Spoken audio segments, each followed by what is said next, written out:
Hello बच्चों, let's see this question. The question says write IUPAC names of the following hydrocarbon. Use common naming for hydrocarbon groups. So इस question के अंदर क्या है, हमें IUPAC name लिखना है इस given compound का and hydrocarbon part के लिए हमें common name use करना है. So key concept of the given question is key concept क्या है हमारा IUPAC nomenclature. IUPAC nomenclature. अब आईयूपैक नॉमेनक्लेचर क्या होता है? ये एक सिस्टमैटिक अप्रोच है जिसकी हेल्प से हम सारे ऑर्गेनिक कंपाउंड्स की नेमिंग करते हैं.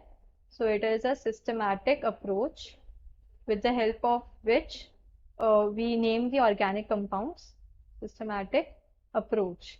अब आईयूपैक की फुल फॉर्म होती है international union of pure and applied chemistry. So ये ऑर्गेनाइजेशन ने हमें एक सेट ऑफ रूल्स दे रखा है जिसके अकॉर्डिंग हम किसी भी ऑर्गेनिक कंपाउंड की नेमिंग करते हैं.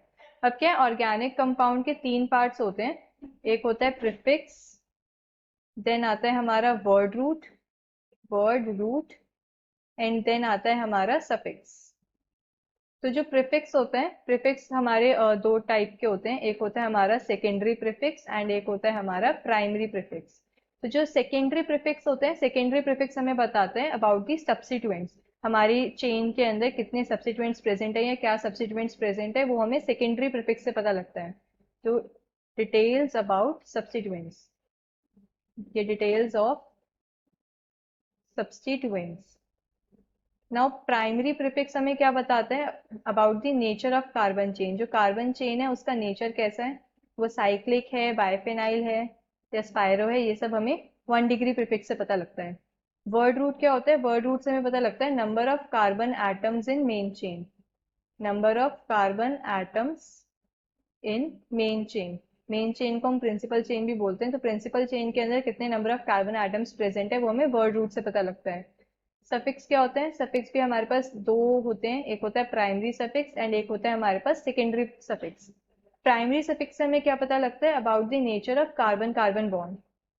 कार्बन कार्बन बॉन्ड का नेचर कैसा है, वो सैचुरेटेड है, अनसैचुरेटेड है, ये हमें 1 डिग्री सफिक्स से पता लगता है.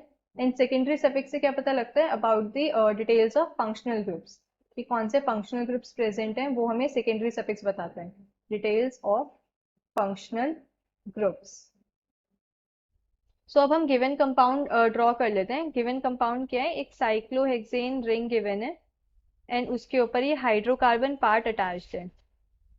साइक्लोहेक्सेन रिंग और उस पर ये हाइड्रोकार्बन पार्ट अटैच्ड है. तो इसके अंदर अगर मैं नंबरिंग स्टार्ट करूं, 1 2 3 4 5 6, 6 कार्बन से मेरे मेन चेन के अंदर, तो मेरा जो वर्ड रूट हो गया वो हो गया हेक्स. एंड प्राइमरी सफिक्स क्या होगा मेरा? एन, लाइक एल्केन, क्योंकि क्या है, ये सैचुरेटेड कंपाउंड है, इसके अंदर कोई भी double bond triple bond present नहीं है. नाउ अगर मैं प्राइमरी प्रीफिक्स की बात करूँ, प्राइमरी प्रीफिक्स होगा मेरा साइक्लो, क्योंकि क्या है, कार्बन चेन जो हमारी मेन चेन है ये क्या, एक साइक्लिक कंपाउंड है, तो साइक्लोहेक्सेन. नाउ हमें क्या है, सेकेंडरी प्रीफिक्स लिखना है. सेकेंडरी प्रीफिक्स है ये हाइड्रोकार्बन पार्ट. ये हाइड्रोकार्बन पार्ट जो है ये एक आइसोप्रोपाइल ग्रुप होता है. तो आइसो ग्रुप वो होता है जब जो मिथाइल ग्रुप होता है, मतलब जो कार्बन की जो फ्री वैलेंसी है ये अटैच होती है लास्ट सेकेंड कार्बन से. समथिंग ऐसा जैसे कार्बन एंड दिस, ये तीन कार्बन है. सेकेंड कार्बन पे क्या है, हमारी फ्री वैलेंसी प्रेजेंट होती है. तो इस ग्रुप को हम क्या बोलते हैं? आइसो ग्रुप बोलते हैं. एंड तीन कार्बन प्रेजेंट है तो ये क्या हो गया हमारा? Isopropyl group. आइसोप्रोपाइल. और फर्स्ट पोजीशन से आइसोप्रोपाइल ग्रुप अटैच्ड है तो हम लिखेंगे 1 आइसोप्रोपाइल साइक्लोहेक्सेन. तो पूरा कंप्लीट नेम क्या हो गया गिवन कंपाउंड का? 1 isopropyl cyclohexane. Hope you understood this well. Best of luck.